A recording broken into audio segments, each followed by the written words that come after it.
Ассаламу алейкум, амансыздар. Бір жыл бір тіл әдісі бойынша тіл үйренуге қош келдіңіз. Бұл бізде кішігірім кіріспе видео болады. Бұл видеода біз бір жыл бір тіл әдісінің атауы неге солай қойылды. Бұл видео сабақтар легінде қамтылатын тақырыптарды айтатын боламыз, және де осы тіл үйрену кезіндегі біздің қоятын мақсатымыз. Айта кететін бір жайт, бұл видеолар топтамасы мына бір жыл бір тіл деген кітап аясында жазылып отыр. Яғни осы кітапқа негізделген.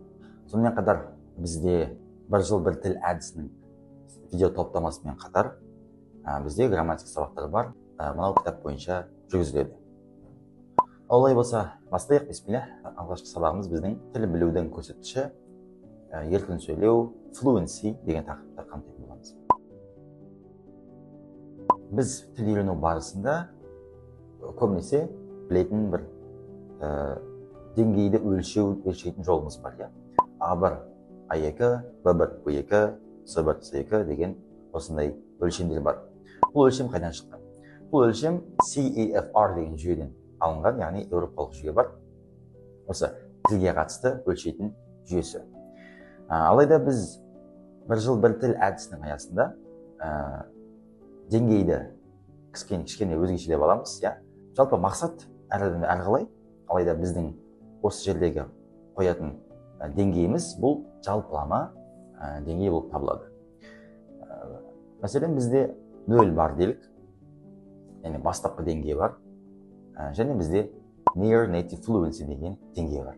Осы near native fluency дегеніміз ол бізде тіл иесіне жақын деңгей. Яғни fluency дегеніміз өз айтқандай еркін сөйлеу деген мағына береді. Осы еркін сөйлеудің бір деңгейі осы. Бұл әрине өте жоғары деңгей, бұған жету үшін әлі де аспау керек. Біздің осы әдіс аясындағы мақсатымыз не? Мынау ортада тұрған conversational fluency деп аталатын еркін сөйлеудің дәрежесі. Енді conversational дегеніміз бұл күнделікті әңгімеге жеткілікті деген мағынаға саяды. Яғни, мәселен, сіз күнделікті өмірде қазақ тілін қолданасыз. Жаңағы кешегі кино қалай болды, жұмысың қалай, үйден нан жоқ, нан алсашы деген сияқты сөздер айтамыз күнделікті. Бұл да сол деңгей, яғни дәл сол нәрсені біз ағылшын тілінде айта білу керекпіз. Яғни 0 дедік, conversational fluency дедік, және near native fluency. Бұл деңгейге жетудің бірнеше шарты бар. Осы шарттарын айтып өтейік. Бірінші шарты ол естігеніңіздің 80-90%-ына жуығын түсіне алу. Екінші шарты ол 2000-3000 сөз шамасындағы сөздік қордың болуы.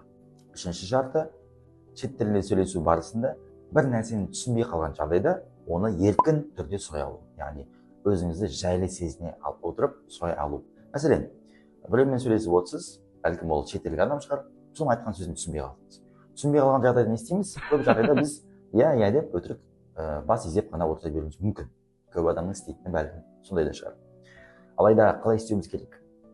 Мынау тіл оқу бұл 90% психология, 10% математика деген сөз бар. Бұл да шынымен шындыққа жақын сөз. Өйткені осы үшінші шарты ең маңызды шарт болып табылады. Егер де сіз тілді үйрену барысында өзіңіз еркін жайлы сезіне алмасаңыз, comfort дейді ағылшынша, ондай сезім болмаса, онда сізге үйрену қиынға соғуы мүмкін. Сол үшін бірінші кезекте өзіңіз жеңіл сезімді үйреніңіз. Түсінбей қалған жағдайда excuse me, could you explain, түсіндіріп жібересіз, өтініш түсінбей қалдым деген сияқты еркін түрде өзіңіздің білмейтініңізді мойындай отырып, қателіктен қорықпай отырып, солай еркін түрде сөйлесу керек, сұрау керек. Яғни өзіңізді еркін сезінуіңіз керек. Осындай мәселе. Ал қалған жаңағы бірінші және екінші шарт дегенім, бірінші мен екінші шарты бұл бізде қосымша нәрсе, жаңа айтқан 10% математика ғой негізі. 80-90% түсіну, 2000-3000 сөз деген шын мәнінде өзара байланысты нәрсе. Жалпы кез келген тілде бізде ең жиі қолданылатын сөздер тізімі деген болады. Ең жиі қолданылатын, оны frequency list деп атайды ағылшынша айтқан кезде. Ең жиі қолданылатын сөздерді ғана оқимыз, сол арқылы біз уақытымызды үнемдей аламыз. Ең маңызды нәрсені оқи отырып. Жалпы әдістің мәнісі осында, яғни 80-90% деген бізде сол, яғни айтқандай 2000-3000 сөз дегеніміз сол. 2000-3000 сөз бұл ең жиі қолданылатын 2000-3000 сөз. Ал 80-90% дегеніміз ол айналып келгенде сол 2000-3000 сөзді қайта бүкіл жерде әр кездескен контент ақпараттың ішінде еститін боласыз. Осы нәрсе. Ары қарай жаңағы неонейтив дегеніміз, неонейтив жоғары деңгейдегі, оған жету үшін бізге шамамен 10.000 сөздік қор керек, 10.000 сөз және кішкене жоғарылау деңгейі керек болады.